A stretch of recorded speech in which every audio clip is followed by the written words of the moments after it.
கர்த்தருடைய நாமம் மயப்படுவதாக. Price the Lord. Hallelujah. இந்த நாளில் உங்கள் மத்தியில் இருப்பதை குறித்து மிகுந்த மகிழ்ச்சி. இன்றைக்கு நான் உங்களுக்கு சொல்லுகிற காரியம் நம்முடைய ஊழியத்தினுடைய 2வது அத்தியாயத்தை நோக்கி போகிறதான ஒரு காரியம், ஒரு பவர், ஒரு அத்தாரிட்டி. அதை குறித்து தானே நான் உங்களுக்கு பேசும்படி விரும்புகிறேன். என்னோடு கூட சேர்ந்து திருப்பிக் கொள்ளுங்கள். யாத்ராகமம் புஸ்தகம் 34ஆம் அதிகாரம் வசனத்தை நான் வாசிப்போம். கர்த்தர் மோசேயை நோக்கி, முந்தின கற்பலைகளுக்கு ஒத்த 2 கற்பலைகளை இழைத்துக்கொள். நீ உடைத்து போட்ட முந்தின பலகைகளில் வரக்கூடாது. மலையில் எங்கும் ஒருவனும் காணப்படவும் கூடாது. இந்த மலையின் சமீபத்தில் ஆடு மாடு மேய்க்கவும் கூடாது. அப்போது மோசே முந்தின கற்பலைகளை ஒத்த 2 கற்பலைகளை இழைத்து அதிகாலமே எழுந்து கர்த்தர் தனக்கு கட்டளையிட்டபடியே அவ்விரண்டு கற்பலைகளையும் தன் கையிலே எடுத்துக்கொண்டு சீனாய் மலைக்கு ஏறினான். Praise the Lord. ஹல்லேலூயா. மோசே தன்னுடைய வாழ்க்கையில கர்த்தர் கொடுத்ததான ஒரு கற்பலகை, கர்த்தர் கொடுத்ததான ஊழியம், கர்த்தர் கொடுத்ததான ஒரு பெரிய காரியத்தை அவன் இழந்து விடுகிறான். Price the Lord. ஹல்லேலூயா. இழந்ததுனால அவன் மேல் கோபம் பட்டு அவனை தூக்கி போட ஆண்டவர் விரும்பவில்லை. ஏன்னா நம்முடைய ஆண்டவர் மங்கி எறிகிற திரியை அணையாத தேவன். மோசே கிட்ட சொல்றாரு, மோசே நீ கவலைப்படாத, நீ உடைச்சி போட்டுட்டேன்னு கவலைப்படாத. நான் திரும்பவும் என்ன பண்றேன், உன்னை வச்சு ஒரு அத்தியாயத்தை நான் எழுத போறேன். Praise the Lord. உன்னை வச்சு திரும்பவும் இந்த ஊழியத்தை நான் கட்ட போறேன். Praise the Lord. ஹல்லேலூயா. இந்த ஊழியம் வித்தியாசமா இருக்கும். நீங்க எடுத்தவரை வாசிங்கன்னா வாசிங்க, அதே 10ஆம் வசனத்துல வாசிங்க. ஒரு உடன்படிக்கை பண்ணுகிறேன். போதும் இருங்க. இப்போ மோசேக்கு ஒரு டவுட் ஆயிடுச்சு. ஐயா, நான் என்ன பண்ணிட்டேன் தெரியுமா, ஜனங்களிடத்துல கெட்ட பேர் வாங்கிட்டேன். Price the Lord. கற்பலையை தூக்கி போட்டுட்டேன், உடைச்சிட்டேன். ஏன்னா மோசையை பொறுத்த வரைக்கும் எப்பவுமே இன்ஃபீரியாரிட்டி காம்ப்ளெக்ஸ் உள்ளவன். ஆரம்பத்தில் ஊழியத்துக்கு அழைக்கும் போது அப்படிதான் சொன்னான். நான் தொத்துவாயி, நான் மந்த நாக்குள்ளவன், என்ன போனா கொலை பண்ணிடுவாங்க. இதே காரியம் 2வது முறை அவனை கூப்பிட்டு 2வது அத்தியாயத்தை அவன் மேல எழுதும் போதும், கர்த்தர் திரும்பவுமாய் அவனை பிரகாசிக்க பண்ணும் போதும் அவன் அதை தான் சொல்றான். ஐயா, நான் ஏற்கனவே தூக்கி போட்டு கல்லெல்லாம் உடச்சி ஒரு வழி ஆக்கிட்டேன் இந்த ஜனங்களை. திரும்பவும் இந்த ஜனங்க என்ன பண்ணுவாங்க, ஏத்துக்குவாங்களோ? நீங்க கற்பலகையை செஞ்சு கொடுக்கறது சரி, ஓகே, நான் எடுத்துட்டு போறேன், திரும்ப செய்யறேன். ஆனா இந்த ஜனம் என்னை ஏத்துக்குமோ ஏத்துக்காதோ எனக்கு தெரியல. அப்ப ஆண்டவர் சொல்றாரு, அப்போது அவர், நான் உனக்கு உடன்படிக்கை பண்ணுகிறேன். நான் உங்ககிட்ட என்ன பண்ண போறேன், ஒரு கவர்னன்ட் பண்றேன், ஒரு உடன்படிக்கை, உனக்கும் எனக்குமான உடன்படிக்கை. பூமி எங்கும் எந்த ஜாதிகளிடத்திலும் செய்யப்படாத அதிசயங்களை உன் ஜனங்கள் எல்லாருக்கும் முன்பாக செய்வேன். Praise the Lord. ஹல்லேலூயா. அந்த ஜனங்களுக்கு செய்வேன் இல்ல, அந்த ஜனங்களுக்கு முன்பாக செய்வேன். யாரை வச்சு செய்வேன்? உன்னை வச்சுதான் செய்வேன். உன்னோடு கூட இருக்கிற ஜனங்கள் எல்லோரும் கர்த்தருடைய செய்கையை காண்பார்கள். உன்னோடு கூட இருந்து நான் செய்யும் காரியம், அதான் அவனை உற்சாகப்படுத்துறார். Price the Lord. ஹல்லேலூயா. நீ கவலைப்படாத, உன்னை விட்டுட்டாங்கன்னு எனக்கு அந்த ஜனங்களுக்கு முன்னாடி திரும்பவும் நீ செய்ய போகிற காரியம் பயங்கரமா இருக்கும். நான் உன்னை வச்சு செய்ய போகிற காரியம் அந்த ஜனங்க பார்க்க போறாங்க. ஸோ அப்போ அவனை மோட்டிவேட் பண்ணி அவனை திரும்பவும் ரெடி பண்ணி இந்த 34ஆம் அதிகாரத்தில் அவனை கொண்டு வரார். ஆனா பழசுக்கும் இதுக்கும் ஒரு சின்ன வித்தியாசம் என்னன்னா, பழசுல கற்பலகையை அவரே இழைச்சி அவரே எழுதி இவன் கையில கொடுத்துட்டாரு. ஆனா இங்க அப்படி கிடையாது. கற்பலகையை நீ தான் இழைக்கணும். வாசிங்க 1ஆம் வசனத்துக்கு. கர்த்தர் மோசேயை நோக்கி, முந்தின கற்பலைகளுக்கு ஒத்த 2 கற்பலைகளை நீ இழைத்துக்கொள். நீயே இழைச்சிக்கோ. நீ செஞ்சதுக்கு என்னதான் தண்டனை, திரும்பலாம் நான் ரெடி பண்ண மாட்டேன், நீயே ரெடி பண்ணு. ரெடி பண்ணிட்டு அந்த கற்பலைக்கு என்ன பண்ணணும், தூக்கிக்கிட்டு, எப்பவுமே மலையிலேருந்து கீழே இறங்குறது ஈஸி, மலையிலேருந்து ஏறது தான் கஷ்டம். செஞ்சி மலைக்கு போனீங்கன்னா தெரியும். இருந்தாலும் 2 கற்பலையை எடுத்துக்கிட்டு நீ என்ன பண்ண, மேலே வா. எப்போ வரணும் தெரியுமா, விடிய காலையில் வரணும். நல்லா வெளிச்சம் வந்தனா வரக்கூடாது. நீ தடவிக்கின்னு வருவியோ இல்லை டார்ச் லைட் எடுத்துட்டு வருவியோ, 2 கற்பலகையை கையில் பிடிச்சிக்குவியோ, எப்படி எனக்கு தெரியாது. கற்பலகையை 2த்தையும் கையில் எடுத்துக்கணும். ஆனால் விடிய காலத்தில் வரணும். நீ யாரையாவது ஒரு ஆளை கூட்டின்னு வரலான்னு பார்த்தா ஒருத்தனையும் கூட்டின்னு வரக்கூடாது. புரியுதா? ஆடு மேய்க்கிறதுக்கு வந்தான்னு நீ நாளைக்கு நீ மேலே என்ன பண்ணக்கூடாது, எதையா கீழே யாரும் ஆள் இருக்கு, ஐயா அவன் ஆடு மேய்க்க வந்தாயா, என் கற்பலகையை தூக்கின்னு வரல அப்படின்னு சொல்லக்கூடாது. ஒருத்தனும் இருக்கக்கூடாது மலைக்கு கீழே, யாருமே இருக்கக்கூடாது. ஒருவர் கூட இருக்கக்கூடாது. ஆடு மேய்க்கிறவங்க கூட அங்க வரக்கூடாது. கற்பலகையை தூக்க வேண்டியது நீதான். தூக்கிக்கின்னு விடியற் காலையில அதை இழைச்சி எடுத்துக்கிட்டு மேல ஏறி நீ வந்தேன்னா உன்னுடைய ஊழியத்துல திரும்ப ஒரு பெரிய மாற்றம். Praise the Lord. ஹல்லேலூயா. இன்றைக்கு நம்ம ஊழியத்துல ஒரு பெரிய அத்தியாயத்தை கர்த்தர் இந்த ஊழியத்தின் மூலமாய், அந்த மோசையின் மூலமாய் ஆரம்பித்தார். Praise the Lord. ஹல்லேலூயா. சரி, மேல போனாரு, கஷ்டப்பட்டான், அதே மாதிரி இழைச்சான், ஒரு இன்ச்சு கூட குறையில, இது பண்ணல. அவன் இழைச்சான், ஆள் வச்சு இழைச்சி அதை மாதிரியே ரெடி பண்ணி, ஏன்னா அது எப்படி இருந்தது அவனுக்கு மட்டும்தான் தெரியும், அது யாருக்கும் காட்டவே இல்லை. வரும்போது தூக்கி போட்டு வச்சிட்டான். யாராவது பார்த்திருந்தா கூட அவங்களுக்கு அதோட டயக்ராம் தெரியும், இவனுக்கு ஒண்டிதான் தெரியும் அதோட சைஸ். எல்லாத்தையும் ஆளை வச்சு இழைச்சி ரெடி பண்ணி சீனாய் மலைக்கு காலையில எடுத்துக்கிட்டு மேலே போயிட்டான். கர்த்தர் அவனுக்கு திரும்பவுமாய் கட்டளையை கொடுத்தார். கட்டளையை கொடுத்தவன் கீழே இறங்கி வரான். 34ஆம் அதிகாரம் ஃபுல்லா முடிஞ்சிச்சு, மேட்ரு. இறங்கி வந்துட்டான். இறங்கி வந்தனா இன்னைக்கு நைட் யோசிக்கிறான், இவ்வளவுத்துக்கும் காரணம் யார் தான்? இஸ்ரவேல் ஜனங்கள். வராம இருக்கிறாங்க பாருங்க, அவங்க எல்லாரையும் வர வைக்கிறதுக்கு ஒரு ஐடியா பண்ணணும். அவன் முடிவு பண்ணி ஒரு சட்டத்தை கொண்டு வரான். என்ன சட்டத்தை கொண்டு வரான்னா, வாசிங்க 35ஆம் அதிகாரத்துல 1ஆம் வசனம் வாசிங்க. மோசே இஸ்ரவேல் புத்திரராகிய சபையார் எல்லோரையும் கூடி வர செய்து அவர்களை நோக்கி, நீங்கள் 6 நாள் வேலை செய்ய வேண்டும், 7ஆம் நாளோ உங்களுக்கு பரிசுத்த நாளா இருப்பதாக, அது கர்த்தருக்கென்று ஓய்ந்திருக்கிற ஓய்வு நாள், அதிலே வேலை செய்கிறவன் எவனும். அதுக்கு கீழே இருக்கிற வசனத்தை சொல்றாரு,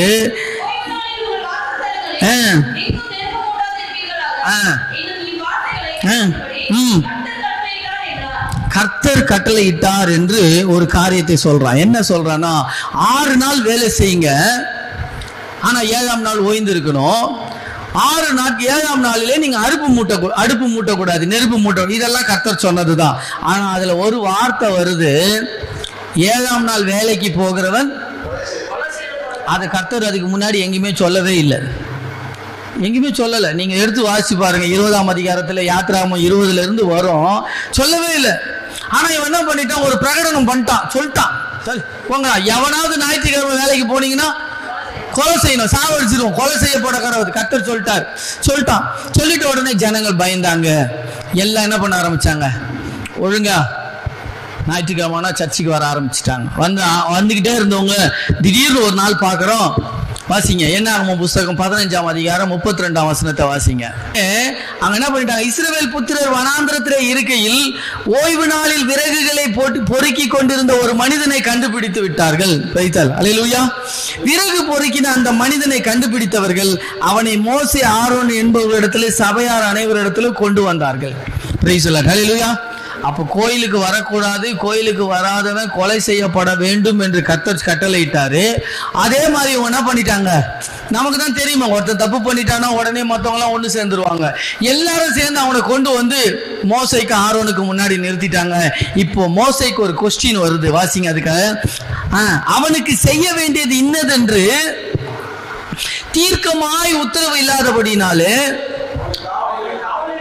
இப்போ மோசைக்கு என்ன தெரியுமா, இவனை கல்லெறிஞ்சு கொலை பண்றது ஒன்றும் பெரிய விஷயம் கிடையாது. இவனை கல்லெறிஞ்சு கொலை பண்ணிட்டா, கர்த்தர் சொல்லாம நம்ம கொலை பண்ணிட்டோம்னா நாளைக்கு ரத்த பொழிய கர்த்தர் யார் இடத்துல கேட்பாரு, என்கிட்ட தான் கேட்பாரு.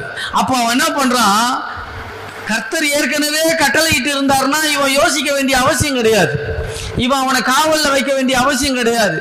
இவன் என்ன பண்ணிருக்கலாம், கல்லெறிஞ்சு கொலை பண்ணிடுங்க டைரக்டா சொல்லிட்டு இருக்கலாம். ஆனா இவன் என்ன பண்ணிட்டான், ஆரோனும் மோசையும், இருடா உங்ககிட்ட சொன்னாரா சொல்லலையான்னு எனக்கும் தெரியல, நீ பாட்டுக்கு சொல்லிட்டு நீ சொன்ன உடனே ஜனங்களும் ஒரு ஆளை கூட்டு வந்து நிறுத்திட்டாங்க, இப்ப நம்ம என்ன செய்யறதுன்னு தெரியல. அதான் பைபிள் சொல்லுகிறது, அவனுக்கு செய்ய வேண்டியது இன்னதென்று தீர்க்கமான உத்தரவு இல்லாததுனால ஆண்டவர்கிட்ட உத்தரவு.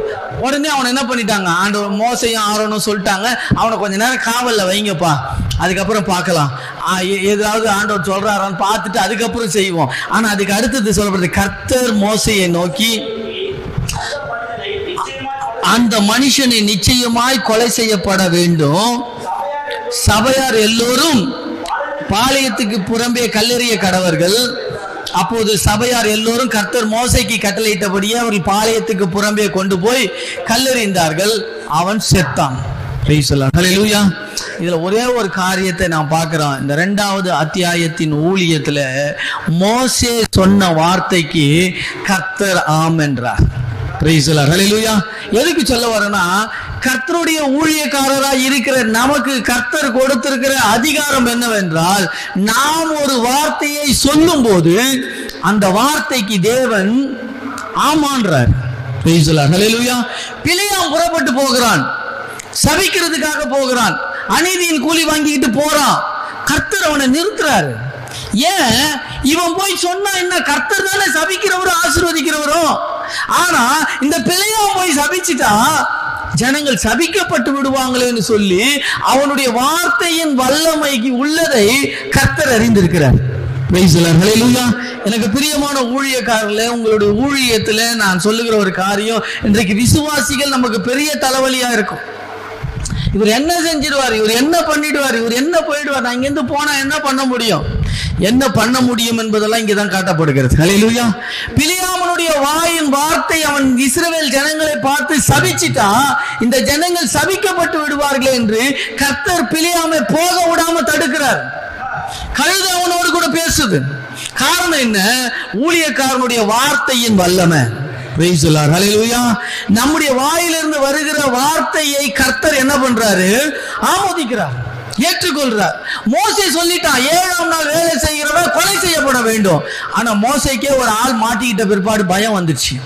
இவனை கொலை செஞ்சிடலாமா, கல்லெறிய ஒப்பு கொடுத்துடலாமா, ஒருவேளை இவன் கல்லெறிஞ்சு கொலை செய்கிறதுனால கர்த்தர் ஒருவேளை கோபப்பட்டு திரும்ப நம்ம மேல திரும்பிடுவாரோ. ஏன்னா அடிக்கடி தெரியும், இவன் அவசரப்பட்டு முடிவு எடுக்கிறதுனால வர பிரச்சனைங்க தெரியும். அதனால மோசே இந்த நேரத்தில் என்ன பண்றாருன்னா, கொஞ்சம் யோசிக்கிறார். இருங்க எதுவும் பண்ணாதீங்க, கல்லெல்லாம் எரியாதீங்க, இருங்க அவன் உத்தரவு வரட்டும், ஆண்டவர் ஏதாவது சொல்லட்டும், இவனை கொஞ்ச நேரம் காவல்ல வைப்போன்னு சொன்னதுதான் மோசே ஆண்டவரிடத்திலிருந்து வருகிறது. கர்த்தர் மோசையை நோக்கி, அந்த மனுஷன் நிச்சயமாய் கொலை செய்யப்பட கடவன். நான் சொல்லல இதுக்கு முன்னாடி, ஆனா மோசே நீ சொல்லிட்ட, நான் என்ன பண்றேன், நீ சொன்னபடியே நிறைவேற்று. ஹல்லேலூயா. எனக்கு அருமையான ஊழியக்காரர்களே, நம்முடைய வாயின் வார்த்தைகளிலே தேவனுடைய வல்லமை உண்டு. நம்முடைய வாயின் வார்த்தைகளிலே தேவன் அற்புதங்களை செய்கிறார். இன்னைக்கு நீங்க யோசித்து பாருங்க, ஏலி சொல்லுகிறார், நீ போ, உன் விண்ணப்பத்தின்படி கர்த்தர் உனக்கு செய்வார். ஒண்ணுமே சொல்லலங்க, ஜெபிச்சது அந்த அம்மா, கேட்டது கர்த்தரு. ஆனா அங்க ஒரு நல்ல வார்த்தை சொல்லப்பட்டு அனுப்பப்படுகிறது அந்த அன்னாள் இடத்துல, நீ போ, உன் விண்ணப்பத்தின்படி கர்த்தர். ஐயா, கர்த்தர் ஜெபத்தை கேட்டாரோ இல்லையோ, ஏலி சொன்னதுக்காக கர்த்தர் அவளுக்கு குழந்தைய கொடுத்தார். இல்லைன்னா அடுத்த வருஷம் பண்டிகைக்கு வரும்போது அந்த அம்மா ஏலியை பார்த்து கேட்டிருக்கோம், போன வருஷமே சொன்னீங்கல்ல உன் விண்ணப்பத்தின்படி கர்த்தர் செய்வார், உனக்கு ஒரு குழந்தை கொடுப்பார், இன்னும் கொடுக்கலையானோ. அப்போ இந்த சொன்னது யாரு? ஏலி சொல்லிட்டான். ஐயோ ஏலி சொல்லிட்டான், வெறும் அந்த அம்மா என்கிட்ட ஜெபம் பண்ணிட்டு போயிருந்தா கூட பரவாயில்ல, ஒரு ஊழியக்காரன் இடத்துல இருந்து ஒரு வார்த்தை வெளிப்பட்டது, உனக்கு ஒரு குமாரனை அணைத்து கொண்டு இருப்பான், நீ போன்ட்டாரு. உடனே ஆண்டவர் கர்ப்பத்தை திறந்தார். Praise the Lord. ஹல்லேலூயா. நம்முடைய ஊழியக்காரனுடைய வாயின் வார்த்தைகளுக்கு இருக்கிற வல்லமை தான் இந்த இடத்துல சொல்லப்படுகிறது. Praise the Lord. ஹல்லேலூயா. நீ சபிக்கிறவர்கள் சபிக்கப்படுவார்கள், ஆசீர்வதிக்கப்படுகிறவர்கள் ஆசீர்வதிக்கப்படுவார்கள். Price the Lord. ஹல்லேலூயா. சபை முடிஞ்ச பிற்பாடு விசுவாசி எல்லாம் நம்ம கிட்ட வருது, நம்ம தலையில கை வச்சு ஜெபம் பண்ணா, கர்த்தர் பாஸ்டர் நம்ம தலைமையில கை வச்சு ஜெபம் பண்ணா ஆசீர்வதிப்போன்ற நம்பிக்கை உண்டு. அதே மாதிரிதான் பாஸ்டர் ஏதாவது சொன்னா நடக்கும் என்ற பயமும் அவங்களுக்குள்ள இருக்கு. Praise the Lord. ஹல்லேலூயா. என் விசுவாசிங்க கூடுமானவர, பாஸ்டர் நீங்க ஏதோ வாயை தந்து சொல்லாதீங்க பாஸ்டர், அப்படியே நடந்துரும், சொல்லாதீங்கன்னு வாங்க. Praise the Lord. ஹல்லேலூயா. நம்ம அந்த அதிகாரம் உடையவர்களா நாம் இருக்கிறோம். கர்த்தாவே உம்முடைய வார்த்தையின்படி நான் சொல்லுகிறேன். அதனால தான் நான் சொல்றேன், 2வது பாயிண்ட்டுக்கு நான் வரேன். மோசே சொல்லிட்டான், ஒரு சட்டத்தை போட்டுட்டான். அந்த சட்டத்தை அதுக்கான ஆள் வரும்போது தண்டனை கொடுக்க அவனுக்குள்ள ஒரு நடுக்கம் வருது. கொடுக்கலாமா, சாவடிச்சிடலாமா, நாளைக்கு இவனுடைய ரத்தப்பழியை நம்ம கிட்ட கேட்டுட்டாருன்னா அவனுக்குள்ள ஒரு நடுக்கம் வருது, தடுமாற்றம் வருது. அவன் நிறுத்தி வைக்கிறான், சட்டத்தையே நிறுத்தி வைக்கிறான். ஆண்டவர் சொல்றாரு, சட்டத்தை நிறைவேற்று, நீ சொன்னானா நான் சொன்னானா, நீ சொன்னபடியே செய். Praise the Lord. ஹல்லேலூயா. இதுலயே நீங்க இன்னொரு காரியத்தை நீங்க வாசித்தீங்கன்னா, எடுத்து வாசிங்க, யோவான் எழுதின சுவிசேஷம் 8ஆம் அதிகாரம் 3ஆம் வசனத்துல இருந்து வாசிங்க. அப்போது விபச்சாரத்திலே கண்டுபிடிக்கப்பட்ட ஒரு ஸ்திரீயை வேதபாரகரும் சரி கொண்டு வந்து நிறுத்திட்டாங்க. நிறுத்திட்டு அவங்க சொல்றாங்க, மோசையினுடைய நியாயப்பிரமாணத்தின்படி இவர் என்ன பண்ணணும், கல்லெறிந்து கொலை செய்யப்படுவான். இதுல எந்த மாற்றமும் கிடையாது. பிரைஸ் தி லார்ட், ஹல்லேலூயா. ஆனா எல்லாரும் சொல்லும்போது இயேசு என்ன பண்ணாரு? கம்முன்னு இருந்தார், தரையில எழுதி கொண்டிருந்தார். திரும்பவும் அந்த ஜனங்கள் சொல்லி கொண்டிருந்தாங்க, திரும்பவும் எழுதி கொண்டிருந்தார்.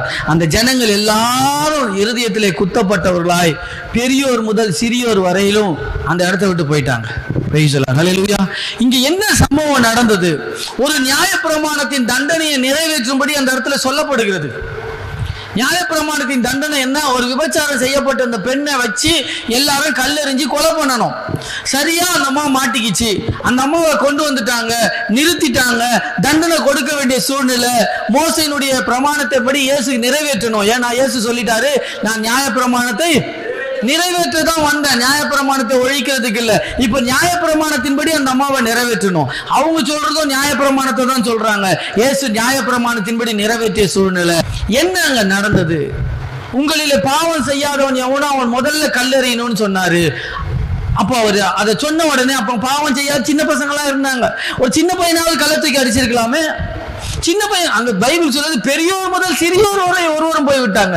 அப்ப சின்ன பையன் கூட கல்லறியில, பெரியவன் தான் பாவம் செஞ்சான். சரி, சின்ன பையன் நான் இது வரைக்கும் பாவமே செஞ்சது இல்லை, கள்ளத்துக்கு அடிச்சானா? அந்த காலத்துல அப்படி வாழ்ந்தாங்க. ஒரு ஐஸ்வர்யவான் வருகிறான் இயேசு இடத்துல. இயேசு சொல்றாரு, இந்த நியாயப்பிரமாணத்தின்படி எல்லாம் நீ வாழ். அவன் சொல்றான், சிறு வயது முதல் இவைகளை கடைபிடித்து நான் என்ன பண்றேன்? வாழ்ந்துகிட்டு இருக்கிறேன். அப்போ அந்த காலத்துல நியாயப்பிரமாணத்தின்படி வாழ்ந்தவர்கள் உண்டு. வாலிப பருவம் வரையிலும் நியாயப்பிரமாணத்தின்படி வாழ்ந்தான். அதுல ஒருத்தன் கல் எறிஞ்சிருக்கலாமே, கல் எரியல. ஏன் கல் எரியலனா, அதுக்கு மேல இருக்கிற வசனத்தை வாசிங்க. அதே 8ஆம் அதிகாரம்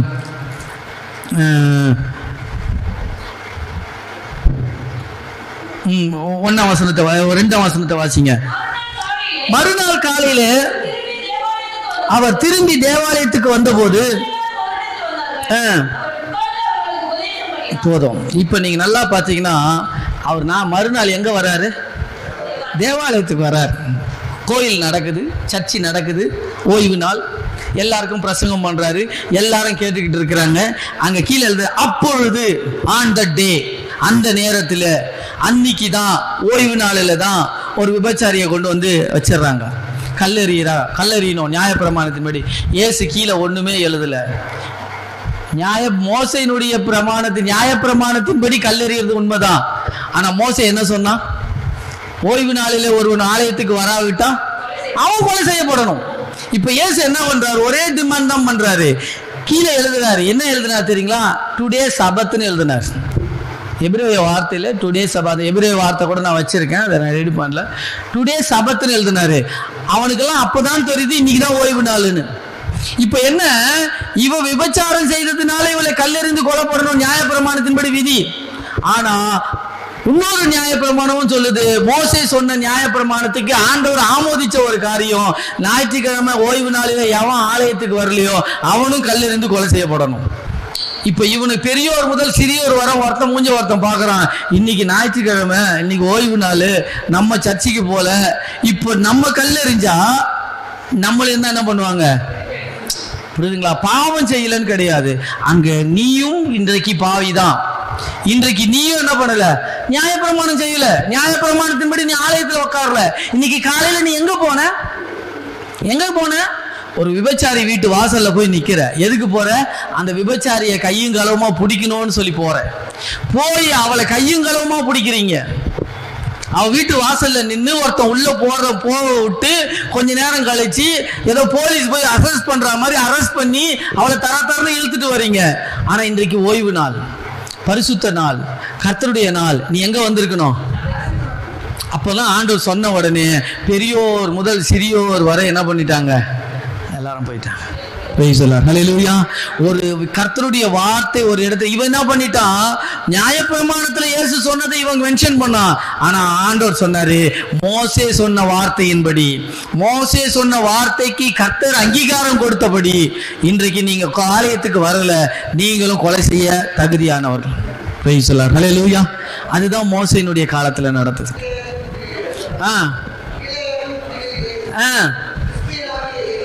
திஸ்பியனாகிய எலியா ஆகாபினிடத்தில், என் வாக்கின்படியே அன்றி இந்த வருஷத்துல மழையும் பனியும் பொழியாதிருக்கும் என்று கர்த்தருக்கு முன்பாக நிற்கிற நான். அவன் சொல்றாங்க, அவன்ல ஒரு வார்த்தை கூட கர்த்தர் சொல்றாருன்னு அவன் சொல்லவே இல்லை. அவன் சொல்ற காரியத்தை நீங்க நல்லா வாசித்தீங்கன்னா, கிலியாத்தின் குடிகளின் திஸ்பேனாகிய எலியா ஆகாப்பை நோக்கி என் வாக்கின்படியே, அவன் ஆரம்பிக்கிறதே என்ன சொல்றான்னா, என் வாக்கின்படியே அன்றி இந்த வருஷத்திலே மழையும் பனியும் மழையும் பெய்யாதிருக்கும் என்று இஸ்ரவேலின் தேவனாகிய கர்த்தருக்கு முன்பாக நிற்கிற நான் அவருடைய ஜீவனை கொண்டு. இதுல கர்த்தர் சொன்னார்னே வரல. அவன் ஆரம்பிக்கும் போதும் என் வாக்குல தான் சொல்றேன்றான், முடிக்கும் போதும் நான் தான் சொல்றேன்றான். ஆனா என்ன சொல்றான், கர்த்தருக்கு முன்பாக நிற்கிற ஊழியக்காரனா இருக்கிற நான் சொல்றேன், மழையும் வெயிலும் வராது. பிரைஸ் தி லார்ட், ஹல்லேலூயா. யோசுவாவை குறித்து பார்க்கிறான், அவன் ஜெபிக்கிறான், வானத்துல சூரியன் நிக்குது. Price the Lord. எவ்வளவு வல்லமை உள்ள வார்த்தைகளை கர்த்தர் ஊழியக்காரர்களுக்கு கொடுத்திருக்கிறார் என்பதை நாம் அறிந்து கொள்ளணும். Price the Lord, hallelujah. நம்ம சாதாரணமானவர்கள் கிடையாது. என்னுடைய வாக்கின்படியே மழையும் பனியும் பெய்யல. அப்போ ஒரு ஊழியக்காரனுடைய வார்த்தை, வாயிலிருந்து புறப்பட்டு வருகிற வார்த்தைக்கு கர்த்தர் என்ன கொடுக்கிறாரு? கனத்தை கொடுக்கிறார். அவனுடைய வார்த்தையை நிறைவேற்றுகிறார். இது நடக்கும்னா அது நடக்கும். சூரியனை நில்லுன்னா சூரியன் நிக்குது. அவன் சபிச்சா அவன் சபிக்கப்படுது. எலியா, கர்த்தருக்கு உண்மை நான் சொல்றேன்யா. யாருக்கு முன்னாடி சொல்றேன் தெரியுமா? விசுவாசி கிடையாதுங்க, ரோட்ல போறவங்க கிடையாதுங்க. ஆகாப்புக்கு முன்னாடி போய் சொல்றான், நீ எவ்வளவு பெரிய ராஜாவா வேணா இரு, என் வார்த்தையின்படி நான் சொன்னாதான் மழை பெய்யும் பனி பெய்யும், இல்லைன்னா பெய்யாது. Price the Lord. நாடு புழுக்க பஞ்சம் வந்து போச்சு. தேர்றா எலியாவை, அவன் தானே சொல்லிட்டு போனான். பிரைஸ் தி லார்ட், ஹல்லேலூயா. பிரியமானவர்களே, நம்முடைய வாயின் வார்த்தையில இந்த இடத்துல ஒரு காரியத்தை நம்ம பார்க்கிறோம். மூன்றாவது, சரி இது பழைய ஏற்பாட்டு காலம் அப்படின்னு சொல்லி நம்ம பார்த்தோம்னா, புதிய ஏற்பாட்டு காலத்துல இப்படிப்பட்டதான ஒரு சம்பவம் நடந்திருக்கு. எடுத்து வாசிங்க, அப்போஸ்தலர் நடபடிகளின் புஸ்தகம் 5ஆம் அதிகாரம். அனனியா என்னும் பேருள்ள ஒருவனும் அவன் மனைவியாகிய சப்பிராலும் தங்கள் காணியாட்சியை விற்று தன் மனைவி அறியாதில் ஒரு கரையத்தை ஒரு பங்கை வஞ்சித்து வைத்து ஒரு பங்கை கொண்டு வந்து அப்போஸ்தலருடைய பாதத்தில் வைத்தார்கள். பேதுரு அவனை நோக்கி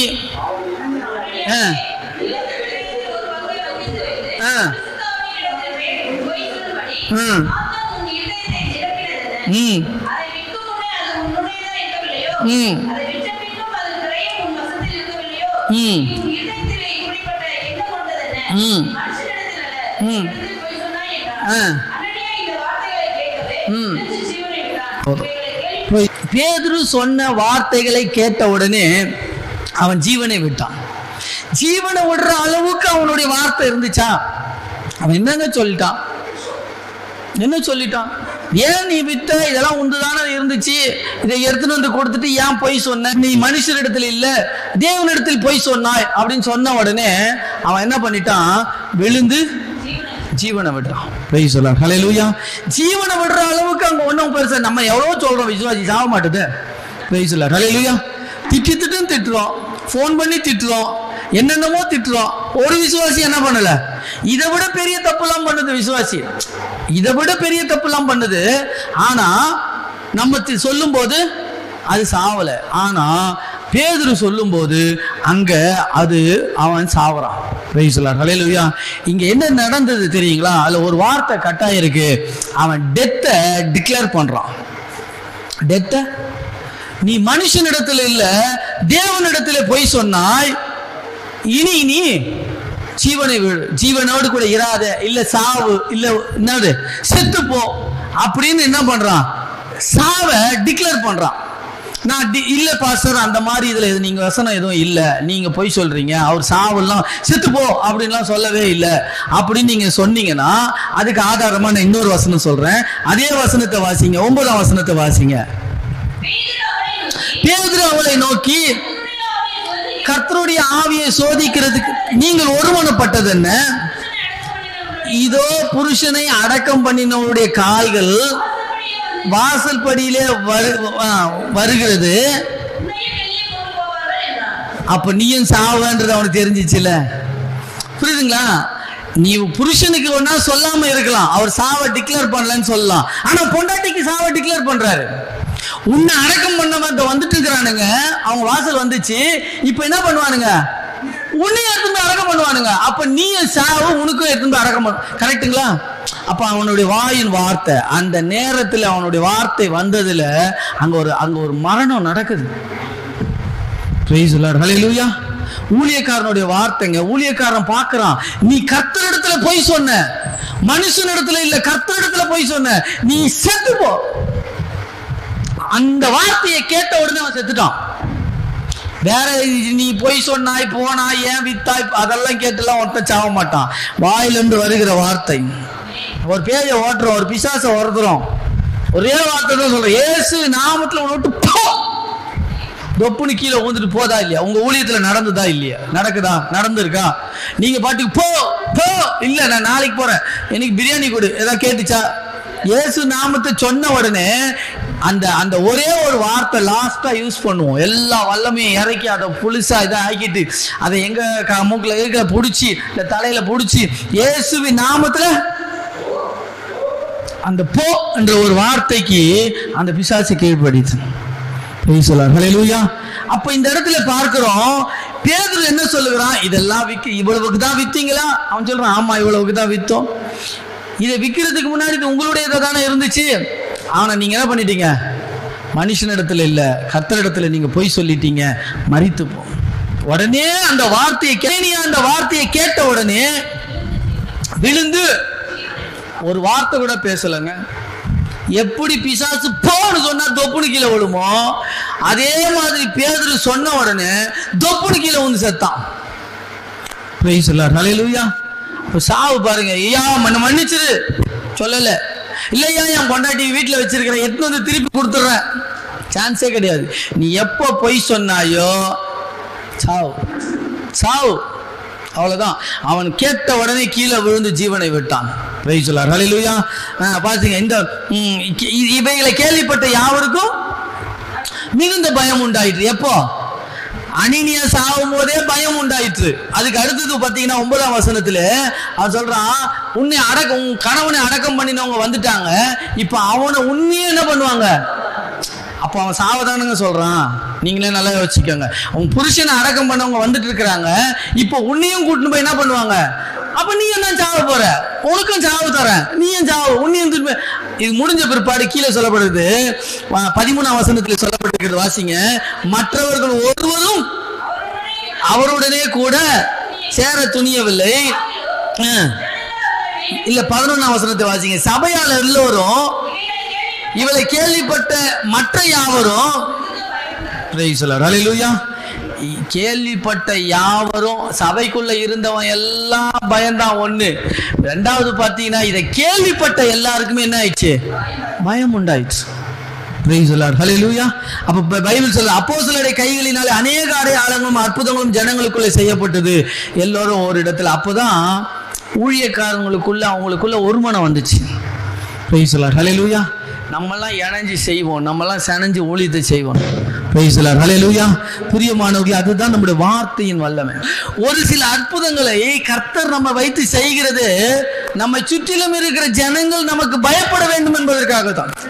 பிரைஸ் தி லார்ட், ஹல்லேலூயா.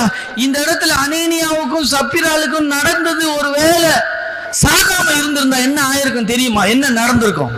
இந்த அனனியாவும் சப்பிராலும் நாளைக்கு சபையில இருக்கிற எல்லார்கிட்டையும் சொல்லியிருப்பாங்க, நாங்க 3 லட்சம் ரூபாய்க்கு வித்து 1.5 லட்சம் தான் கொடுத்தோம், 1.5 லட்சம் நாங்க வீட்டுல வச்சுக்கிட்டோம் சொல்லியிருப்பாங்கல்ல. அடுத்த விசுவாசி என்ன பண்ணுவோம்? அதுவும் 2 லட்சம் ரூபாய்க்கு வித்து 1 லட்சம் தான் கொடுக்கும், 1 லட்சம் வீட்டுல வச்சிரும். சபை புல்லா கெடுத்துட்டு இருக்கோம். சபை புல்லா இல்ல, ஆண்டவர் பேதுரு பார்த்தா முளையிலேயே கிள்ளிடுவோம். இல்லைன்னா இது என்ன பண்ணோம்? கொரோனா மாதிரி என்ன பண்ணோம்? சபையில பரவிடும். பிரைஸ் தி லார்ட், ஹல்லேலூயா. சாம் பேதுரு ஒரே இது, நீ ஆண்டவரிடத்துல போய் சொன்னாய், செத்து போ. முன்னாடி வருது, ஒன்றும் தெரியாம வருது, கறி மீன் எல்லாம் எடுத்து சமைச்சு வச்சுட்டு நம்ம வீட்டுக்காரர் முன்னாடி போட்டு நம்ம பின்னாடி வருவோம். அவங்ககிட்ட கேட்கறாரு, அம்மா நீயும் அவளுக்கு தான் வித்த? ஆமாயா, சத்தியமா அவளைதான் வித்தோம். சொன்னா, உன் புருஷன் வந்த இடத்துக்கு நீயும் போ போ. அவன் சொல்றான், அவளுக்கு ஒண்ணும் சொல்ல, அடக்கம் பண்ணவங்க வந்துட்டாங்க, நீயும் அவளோடு கூட அப்போ போனவன் ஃபர்ஸ்ட் எதுக்கு போனான்? சாவை தூக்கி தானே போனான். உன்னையே இப்ப என்ன பண்ணுவான்? போனமா தூக்கிட்டு போவான். பிரைஸ் தி லார்ட், ஹல்லேலூயா. இதுதான் ஊழியக்காரருக்கு கர்த்தர் கொடுத்திருக்கிற 2வது அத்தியாயமான ஊழியம். மோசே முதல்ல கர்த்தருடைய வார்த்தையை கேட்டு கேட்டு ஊழியம் செய்தான். ஆனா 2வது அத்தியாயத்துல பாத்தீங்கன்னா அவனே சொல்றான், இது நடக்கும், இது போவோம். ஆண்டவர் சொன்னாரு, நீ சொல்றா, நான் நடத்தி காட்டுறேன். அதனாலதான் ஆண்டவர் சொன்னாரு, நான் உன்னோடு கூட இருந்து செய்யும் காரியம் பயங்கரமா இருக்கும். இதுக்கு முன்னாடி செஞ்சது வேற மாதிரி இருக்கும். இது செகண்ட் ஹாஃப். இது எப்படி இருக்கும் தெரியுமா? பயங்கரமா இருக்கும். பிரியமானவர்களே, ஊழியக்காரர்கள் என்று சொல்லுகிற நம்முடைய அதிகாரமும் கர்த்தர் நமக்கு கொடுத்திருக்கிற வல்லமையும் கர்த்தர் நமக்கு கொடுத்திருக்கிற அபிஷேகமும் வீணானது கிடையாது. பிரைஸ் தி லார்ட், ஹல்லேலூயா. நாம் சொல்லுகிற வார்த்தைக்கு கர்த்தரை ஆமோதிப்பார். Price the Lord. ஒரு முறை நான் சபை ஆரம்பிச்ச புதுசுல ஒரு பொண்ணு, ஒரு 8-9 வயசு பொண்ணு, யாரோ ஒருத்தர் வந்து வீட்டு வேலைக்கு ஆள் வேணும்னு அந்த பொண்ணை கூட்டிட்டு போயிட்டாங்க, கொடுத்துட்டாங்க இந்த ஊர்ல இருக்கிறவங்க சரிங்கன்ட்டு. ஆனா கூட்டிட்டு போனவங்க கொஞ்ச நாள் தொடர்புல இருந்தவங்க அதுக்கப்புறம் தொடர்புல இல்லை. அந்த பொண்ணு போயிடுச்சு, எங்க இருக்குன்னு தெரியல.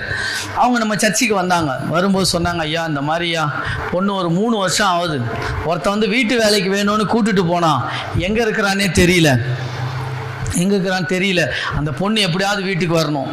சரி, நானும் ஜெபிச்ச உடனே கர்த்தர் என்கிட்ட சொன்னாரு, 15 நாள்ல அந்த பொண்ணு வீட்டுக்கு வந்துடும். நான் சொல்லிட்டேன், 15 நாள்லங்க உங்க பொண்ணு வீட்டுக்கு வந்துடுங்க சொல்லிட்டேன்னா. இப்ப எனக்கு ஒரு பக்கம் நான் சொல்லிட்டேன், இன்னொரு பக்கம் ஊர்ல இருக்கிறவன் ரெடி ஆகுறான். 15 நாள் அவருக்கு அவரே டேட்டு குறிச்சிட்டாரு. அவரே டேட்டு குறிச்சிட்டாரு. 15 நாள்ல பொண்ணு வீட்டுக்கு வரலன்னா 16வது நாள் அவரு இந்த ஊரை விட்டு ஓடுவார், அச்சு துரத்திடுவேன்டா. ஏன்னா அந்த அளவுக்கு இருந்துச்சு. சரி, ஓகே, நான் ஒரு நாளா போய்க்கினே இருந்துச்சு, எல்லாம் முடிஞ்சிச்சு. 14வது நாள் வந்துச்சு. 14வது நாள் வந்துருச்சு. என்ன பண்றதுன்னு தெரியல. எனக்கும் ஆண்டவர்கிட்ட சொல்லிட்டு, ஆண்டவரே இன்னும் ஒரு நாள் தான் டைம், இதான் லாஸ்ட் நாள், நாளைக்கு 15. இல்லைன்னா என்ன பண்ணிடுவாங்க, எது நடந்தாலும் சரி, ஓகே நீங்க சொன்னீங்க, நான் சொல்லிட்டேன். 14ஆம் தேதி, 14வது நாள், அந்த தேதி கணக்கில் 14வது நாள், நான் சொன்ன 14வது நாள் சாயந்தரம் ஒரு 5 மணிக்கு நான் இருந்த வாடகை வீட்டுக்கு அந்த ஊர்ல இருந்து ஒருத்தர் வராங்க. ஐயா சீக்கிரம் வாங்க, அந்த பொண்ணை கூட்டிட்டு போன ஆள் திரும்ப வந்துட்டான். Price the Lord. அவன் என்ன பண்ணான், பொண்ணை கூட்டு போனவன் இன்னொரு பொண்ணு தேவைப்படுது. அவன் என்ன பண்ணிட்டான், திரும்ப போய் அதே இடத்துல பொண்ணு கேட்போம், இன்னொரு பொண்ணு கிடைச்சதுன்னா வீட்டு வேலைக்கு கூட்டு போலான்னு சொல்லிட்டு வந்து கேட்டான் பாருங்க. புடிச்சிட்டான், மாட்டிக்கிட்டாரு ஒருத்தர். புடிச்சு என்ன பண்ணிட்டாங்க, வச்சுட்டு இப்ப நம்ம தான் ஹீரோ. ஏன்னா நம்ம சொன்ன மாதிரி நடக்குது இல்ல. உடனே நம்ம போன உடனே, மாஸ்டர் இவர் தான் கூட்டு போனார் அந்த பொண்ணு, இதை வந்துட்டான், எங்கயா இருக்குது அந்த பொண்ணு. இவன் என்ன பண்ணா, வேற ஒரு பொண்ணு கூட்டு போலான்னு வந்தவன் வந்து மாட்டிக்கிட்டு என்ன பண்றதுன்னு தெரியல. உடனே சொன்னா, இல்லைங்க கடலூர்ல தான் இருக்குது அப்படின்னா. இவனை போய் கூட்டுவானோ இவனை விடுறதுக்கு மனசு இல்லை. உடனே எல்லாரும் சொன்னாங்க, சரி யாராவது போங்க, போயிட்டு அவன் கூடவே போய் பொண்ணை கூட்டுவாங்கன்னாங்க. இப்போ நம்ம தானே ஹீரோ. உடனே எல்லாரும் சேர்ந்து, நீங்க போங்க பாஸ்டர், நீங்க போய் கூட்டுவாங்க அப்படின்ட்டு நான் அந்த பொண்ணோட அப்பா 2 பேரும் சேர்ந்து அவங்க கூட அமிச்சாங்க. அவன் சரி நேராக இங்கேருந்து கிளம்பி, அப்போ செல்ஃபோன்லாம் எதுவும் கிடையாது, செல்ஃபோன்லாம் இல்லாத காலம். நேராக இங்கேருந்து கிளம்பி கடலூர் போய் இறங்கணும். கடலூர் போய் இறங்கினோன்னே பாத்ரூம் போயிட்டு வரணும். நான் சொன்னேன்ப்பா தம்பி, என்னை பற்றி தெரியாது, நான் பாஸ்ட்லாம் நினைக்காத, அச்சு மூஞ்சிங்கெல்லாம் குழைச்சிடுவேன் அப்படின்னு. அப்புறம் இங்கே இல்லை மயிலாடுதுறை அப்படின்னா. சரின்ட்டு அங்கேருந்து பஸ்ஸை பிடி மயிலாடுதுறை போனோம். மயிலாடுதுறை போயிட்டு மயிலாடுதுறையிலேயே எஸ்கேப் ஆக பார்த்தான். சான்ஸே கிடையாது. அவனை நடுவில் போட்டு உக்காந்துங்க, நான் பஸ்ஸில் எகிரி குச்சா ஜன்னல் வழியாக கூட எகிரி குதிக்க முடியாது. அங்கேருந்து ஆடுதுறை கரெக்டாக நைட்டு 12 மணி 12:01 ஆகி போச்சு நைட்டு. நாங்கள் இங்கேருந்து சாயந்தரம் 6 மணி கிளம்பணுமா, 1 மணி ஆயிடுச்சு. அங்கேயும் ஏதோ போகிறேன்னா கூடவே தான் இருக்கிறேன். ஒரு கடையில் போய் ஏதோ பேசிட்டு வந்தான். நான் சொன்னேன், இப்போ திரும்பி பொண்ணை கூட்டுட்டு வரும் போது அவனா பிரச்சனை பண்ணானுங்க, தேவையில்லாத பிரச்சனையில் நீ மாட்டிக்குவ அப்படின்னு திரும்ப போய் அந்த கடையில் சொல்லிட்டு வந்துட்டேன்னு திரும்ப ஆட்டோ வச்சு அங்கேருந்து ஒரு 10 கிலோமீட்டர், ஆடுதுறையிலேருந்து 10 கிலோமீட்டர் போய் அந்த பொண்ணை போய் பார்த்தா மொட்டைலாம் அடித்து அப்படியே இழைச்சி போய் நைட்டும் பகலும் வேலை வாங்கி. சரி நான் எதுவும் சொல்லலை, நான் பார்த்தேன் ஒழுங்காக பொண்ணு அனுப்பிச்சிரு, எதுக்கு வீணா பிரச்சனை, பொண்ணை கூட்டிட்டு நாங்கள் வந்துட்டோம். இங்கே இருக்கிறவங்க எல்லாம் என்னன்னா, கடலூர் தானே சொன்னார், நாங்கள் கான்டாக்டா பண்ணி சொன்னோம். கூட்டு போன இவங்க 2 பேரும் அவன் என்ன பண்ணிட்டானோ தெரியல, ஊரே ஃபுல்லா அப்படியே காப்புறா. ஊரு என்ன போனாங்கன்னு தெரியல, இவங்க 2 பேரும் ஏதாவது போட்டாங்களா என்னவோ தெரியல அப்படின்ட்டு திரும்ப நாங்கள் அங்கே ஆடுதூர்லேருந்து மயிலாடுதுறை வந்து, மயிலாடுதுறையிலேருந்து சிதம்பரம் வந்து, சிதம்பரத்துலேருந்து பஸ் ஏறி நாங்கள் இங்கே வந்து இறங்குறோம். ஒரு 6:30 மணி இருக்கும் விடிய காலையில், 15ஆவது நாள் 6:30 மணிக்கு வந்து இறங்குறோம். பஸ் ஸ்டாண்ட்லேயே ஜனம் நிற்கிது. அந்த பொண்ணையும் எங்கள் 2 பேரையும் பார்க்கும்போது அவ்வளோ சந்தோஷம். பிரைஸ் தி லார்ட், ஹல்லேலூயா. இன்னைக்கு நான் இந்த இடத்துல ஊழியம் செய்கிறேன்னா அந்த அற்புதத்தை கர்த்தர் அன்னைக்கு செஞ்சதுனால தான். இல்லைன்னா அன்னைக்கே பேக்கப் பண்ணிட்டு இருப்பாங்க 1996லயே. பிரைஸ் தி லார்ட், ஹல்லேலூயா. நான் எதுக்கு சொல்றேன்னா, கர்த்தர் ஊழியக்காரனுடைய வார்த்தையை கர்த்தர் நிலைப்படுத்துகிறவர். நம்முடைய வாயின் வார்த்தையில இருக்கிற வல்லமை, ஹல்லேலூயா. ஒவ்வொரு ஊழியக்காரருக்கும் நம்முடைய வாயிலிருந்து வருகிற வார்த்தைக்கு வல்லமை உண்டு. ஆதியிலே வார்த்தை இருந்தது, அந்த வார்த்தை தேவனோடு கூட இருந்தது, அந்த வார்த்தை தேவனாய் இருந்தது. அந்த வார்த்தை இன்றைக்கு என் வாயில் இருக்கிறது. Price the Lord, hallelujah. அந்த வார்த்தை மாமிசமாகி கிருபையினாலும் சத்தியத்தினாலும் இயேசுவானார். பிரைஸ் தி லார்ட், ஹல்லேலூயா. பிரியமானவர்களே, அதுதான் நமக்கு கர்த்தர் கொடுத்திருக்கிற அதிகாரம். இதுதான் நம்முடைய ஊழியத்தின் அதிகாரம். இன்னைக்கு விசுவாசி போதா கெஞ்சிரும். ஒரு விசுவாசி போனா கெஞ்சிரும். ஒரு விசுவாசி போனா அதுகிட்ட போய் தொந்தரவு பண்றோம், இது பண்றோம். நான்லாம் என் சபையில் அப்படிலாம் சொல்ல மாட்டேன். நீ போறியா போமா, உன்னால முடிஞ்சது நீ செய், என்னால முடிஞ்சது நான் செய்யறேன். பிரைஸ் தி லார்ட், ஹல்லேலூயா. ஆகினால எனக்கு பிரியமானவர்களே, ஊழியத்தின் 2ஆம் அத்தியாயம் கர்த்தர் கொடுக்கிற வல்லமை அல்ல, கர்த்தர் நமக்கு கொடுத்திருக்கிறதான வல்லமை. பிரைஸ் தி லார்ட், ஹல்லேலூயா. என்னுடைய வார்த்தையின்படி எலியா 2 வார்த்தை சொன்னான், கேட்டருளும் கேட்டருளும். வானத்தில் இருந்து அக்கினி இறங்கி வந்தது. பிரைஸ் தி லார்ட், ஹல்லேலூயா. ஒரு சபைக்கு பக்கத்துல ஒரு ஒயின் ஷாப், ரொம்ப பிரச்சனை. அந்த ஒயின் ஷாப்ல குடிச்சிட்டு பயங்கர கலாட்டா சபைக்கு பக்கத்துலயே. அந்த சபையில ஒரு பாஸ்டர் ஜெபம் பண்ணாரு. அந்த சபை ஜெபம் பண்ண, ஆண்டவரே இந்த சபை இயேசுவின் நாமத்துல இந்த இடத்தை விட்டு போவதாக. அவ்வளவுதான், ஒரே ஒரு வார்த்தை தான் பாஸ்டர் ஜெபம் பண்ணாரு. இந்த சபை பக்கத்துல இருக்கிற ஒயின் ஷாப் ரொம்ப இடைஞ்சலா இருக்கு. அந்த காலத்துல, இப்ப சொல்ற டாஸ்மார்க்லாம் கிடையாது, அந்த காலத்துல இருக்க சாராய கடைங்க. சில நாட்களில அந்த ஒயின் ஷாப் தீப்பத்தின்னு எரிஞ்சிச்சு. Praise the Lord, hallelujah. அவ்வளோதான். அவங்க பார்த்தாங்க, அப்பா இங்கே வேணாப்பா, நீ எங்கேயாவது போ, காலி பண்ணி போயிடுச்சு. பிரைஸ் தி லார்ட், ஹல்லேலூயா. ஒவ்வொரு காரியத்திலும் நம்முடைய வாயின் வார்த்தைகளுக்கு வல்லமை உண்டு. நம்ம ஜெபிக்கிற ஜெபத்துக்கு வல்லமை உண்டு. நீங்க நம்முடைய வார்த்தை ஏதோ சும்மா ஜெபிக்கிறோம்லாம் நீங்க நினைக்காதீங்க. உன் வாயிலிருந்து வருகிற ஒவ்வொரு வார்த்தைக்கும் தேவன் வல்லமை உண்டு. நம்முடைய வாயிலிருந்து வருகிற ஒவ்வொரு வார்த்தையும் கர்த்தர் கேட்கிறார். Price the Lord, hallelujah. நீ ஒரு சட்டத்தை ஏற்றினால் அந்த சட்டத்துக்கு கர்த்தர் ஆமோதிக்கிறார். Price the Lord. ஆகினால இந்த 2வது அத்தியாய ஊழியத்தை நம்ம கையில எடுக்கணும். பிரைஸ் தி லார்ட், ஹல்லேலூயா. உன் சபையை எப்படி எடுக்கணும்னு உனக்கு தெரியும். உன் சபை விசுவாசி எப்படிப்பட்டதுன்னு உனக்கு தெரியும். மோசேக்கு தெரியும் இஸ்ரவேல் ஜனங்கள் எப்படிப்பட்டவங்கன்னு. அவங்களுக்கு போட்டா ஒரு சட்டம், ஞாயிற்றுக்கிழமை எவனா வேலைக்கு போனீங்கன்னா கொலை செய்யப்படணும். ஏன்னா அந்த காலத்திலே இருந்திருக்குங்க. மோசே காலத்திலே ஞாயிற்றுக்கிழமை கோயிலுக்கு வராம அது சொல்லி பொறுக்க போயிரு, விறகு பொறுக்க போனதெல்லாம் இருந்திருக்கு. அதனாலதான் இந்த சட்டத்தை கொண்டு வரான். பிரைஸ் தி லார்ட், ஹல்லேலூயா. இன்னைக்கு சபையில ஒரு ஆசீர்வாதம் என்று சொன்னா ஒரே ஒரு காரியம், எல்லாரும் கூடி ஆராதிப்பது தான் சபை. இன்னைக்கு பாத்தீங்கன்னா அதுக்கு ஏறுவது ஒரு ஐடியா பண்ணான். என்ன சொன்னான் தெரியுமா? நீங்க போங்க, புருஷர்களை சொன்னா நீங்க போங்க, உங்க பிள்ளைங்களும் பொண்டாட்டி பிள்ளைங்க இங்க இருக்கட்டும், நீங்க போயிட்டு வாங்க. அவன் சொன்னா இல்லையா நாங்க குடும்பமா தான் போவோம். அப்புறம் சொன்னா நீயும் பொண்டாட்டியும் போங்க, பிள்ளைங்க இங்க இருக்கட்டும். அவன் சொன்னா பொண்டாட்டி பிள்ளைங்களோடு தான் நாங்க போவோம். அப்புறம் சொன்னா ஆடு மாடு எல்லாம் இங்க இருக்கட்டும், நீங்க மட்டும் போங்க. அவன் சொன்னா ஆடு மாடு எல்லாத்தையும் ஓட்டிக்கின்னு தான் நாங்க போவோம். Price the Lord, hallelujah. இது இன்னைக்கு பிசாசு கொடுக்கிற ஒரு பெரிய டெக்னிக். மனைவி அனுப்பிச்சு விட்டுறது, கணவன் எங்கேயாவது ஊர் சுற்றி நிற்கிறது, இல்லை கணவன் வர்றது மனைவி வராமல் இருக்குது, இல்லை பிள்ளைங்க வராமல் இருக்குது. என்றைக்கு ஒரு குடும்பத்தினுடைய முழு ஆசீர்வாதம் தெரியுங்களா? ஒரு நானும் என் வீட்டாருமோ வென்றால்,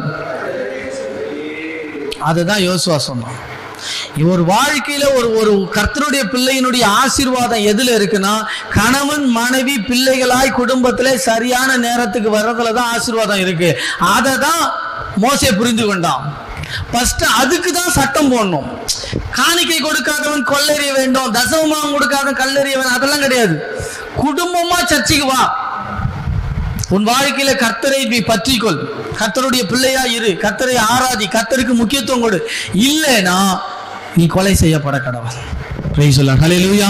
இன்றைக்கு உங்க சபையில போடுங்க, பல காரியங்களை போடுங்க. இது இப்படி இல்லை, இது அப்படி இல்லை. என் சபை விசுவாசி இப்படி தான் இருக்கணும். Praise the Lord. ஹல்லேலூயா. இத்தனை மணிக்கு வரணும், டைமை கொடுங்க. நீ அடிச்சு பிடிச்சின்னு ஓடியா, ட்ரெயின் பிடிக்கிற மாதிரி ஓடியா, ஃப்ளைட்டு பிடிக்கிற மாதிரி வா. அப்பதான் கர்த்தருடைய ஆசீர்வாதம். நம்ம சபை விசுவாசிகளை சரியாய் ஆலயத்துல நடத்தாததுனால அது ஆசீர்வதிக்கப்படுகிறது இல்லை, அது நம்ம இடத்துல குறை சொல்லுது. இதான் விஷயம். அதை ஆசீர்வாதத்தை பெற்றுக்கொள்ள வேண்டும். அதை ஆசீர்வாதத்தை பெற்றுக்கொள்ள, அது வீட்டுல ஜெபிக்குதா, வீட்டுல பைபிள் படிக்குதா, அதை நம்மளால பார்க்க முடியாது. ஆனா என்கிட்ட வர, என் சபைக்கு வர இந்த நேரத்தை நான் என்ன பண்ணணும்? உன்னை சரியா நடத்தணும். நீ காலையில டெய்லி போன் அடிச்சு 6 மணிக்கு சிஸ்டர் ஜெபம் பண்ணீங்களா, பிரதர் ஜெபம் பண்ணீங்களா, நீ ஊர்ல எல்லாரும் கேட்க முடியாது. நீ என்கிட்ட வர நேரத்துக்கு, என்கிட்ட வர ஓய்வு நாளுக்கு நீ எப்படி இருக்கணும் என்பதற்கு நான் சொல்றேன். இப்படி இருக்க வேண்டும். ஹல்லேலூயா. மோசே பார்த்தா 34ஆம் அதிகாரத்திலே திரும்பவுமாய் ஊழியத்தை பெற்றுக்கொண்டு இறங்கின அவன் ஒரே ஒரு சட்டத்தை போட்டான். ஞாயிற்றுக்கிழமை வேலைக்கு போகிறவன், ஆலயத்துக்கு வராமல் இருக்கிறவன் கல்லெறிந்து கொலை செய்யப்பட வேண்டும். அது ஒண்ணுல நம்ம விசுவாசி திருந்திடுச்சுன்னா சபை ஒழுங்கு போட்டுடும். ஹல்லேலூயா. இன்னைக்கு நீங்க சபையை எடுத்து பாருங்க, உங்க சபை எல்லா சபையும் வச்சு பாருங்க. இந்த வாரம் வர்றது அடுத்த வாரம் வராது, அடுத்த வாரம் வர்றது அதுக்கு அடுத்த வாரம் வராது. நான் சொல்றேன், சபையை குடும்பமாய் கூட்டுங்க. அது ஒண்ணுல தான் சபையினுடைய ஆசீர்வாதமும் இருக்கு, விசுவாசி குடும்பத்தினுடைய ஆசீர்வாதமும் இருக்கு. Praise the Lord. ஹல்லேலூயா. இது நமக்கு கர்த்தர் கொடுத்திருக்கிற ஊழியத்தினுடைய 2வது அத்தியாயம். நாம் எல்லாரும் ஜெபிப்போம்.